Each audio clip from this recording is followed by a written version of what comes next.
Okay, music fans, welcome back. It's Dave. It's the Real Music Observer, observing real music in real time for real people, just like you and just like me. So, this dude, Richard Dashit, he is a producer. He worked alongside Lindsey Buckingham, and I would add he helped create uh, some of the best Fleetwood Mac music. He is a well known producer, and he apparently likes to tangle a little bit with folks on Twitter regarding the Fleetwood Mac breakup, or the firing, I should say, of Lindsey Buckingham. Now, I'm kind of watching this guy and figured, who cares about Richard Dashit? Nobody's going to know who the hell he is. And, I start talking about him, it's just going to probably give him more publicity than he's had in some time, since I have about 19,000 subscribers and climbing. He just retweeted a remark from somebody by the name of Anna, who was really expressing her passion about this situation. And he comes back with he's tired of boorish behavior. He doesn't read about Fleetwood Mac. He doesn't think about Fleetwood Mac. He'd rather rely on his own experiences, during the whole process of producing, recording, and so forth. But, rather than weigh in on something that I think is fairly clear cut here, this isn't just a battle between Stevie Nicks and Lindsey Buckingham. This is a battle between fairness and unfairness.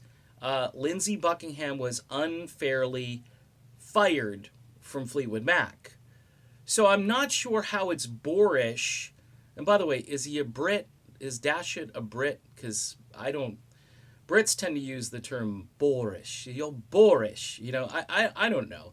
But I'm reading this guy thinking, you're decrying this person for doing this, but you're retweeting what she has to say to like set her as an example. That's the thing about Twitter that can be very either effective or irritating to the people who use Twitter, is that if you're going to start insulting somebody, you can retweet their insults and make them look like a fool.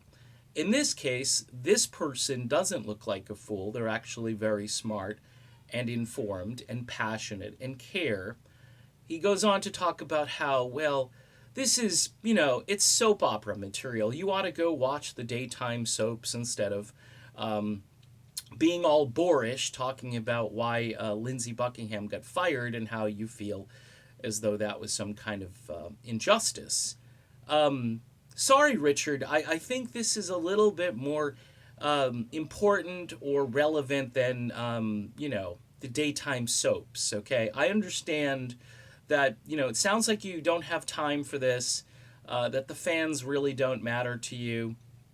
I understand that you're a big-time producer who's, I'm sure, fairly well off, okay? But the fans were the ones, the people who enjoyed the music were the ones that made you fairly well off. So this treating people like peasants thing isn't really cool, is not really becoming, and you can go ahead and block me. I'm sure you will if this video gets around. I'm happy. I'll wear it as a badge of honor because I will stick next to Lindsey Buckingham, somebody who you worked side by side with to help produce some of the greatest music of all time, and yet you're playing this off as, this, and this is another thing that drives me crazy about the world today. All right, is you've got this go along to get along. Oh, I can't really talk about this. It's too much. You're opening this can of worms, and it's like, seriously? You can't just speak your mind and say what you think? You can't come to a conclusion? You can't have a cogent thought or an opinion? It's tragic, folks. It's tragic. We're living in this. And he's, again, what's he going to lose? He's a producer who I think pretty much his best days are probably behind him, and the royalties will continue to come in. So it's mind-blowing that, I've got more to lose than he has. It's just stupid. So, in any event, I get a little fired up because the guy just, he kind of seems like a twit, and I haven't really gone after anybody in a while. And I had the coffee this morning, and I'm reading this. I'm going, man, dude, these fans care about Lindsey Buckingham. We get it that you're beyond this and above all this because you're Richard Dashit and we're not. Okay.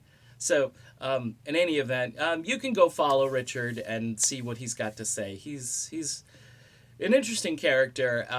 They go along to get along and don't say anything offensive. And oh my, these fans are boorish. Great, Richard. Great job. See ya.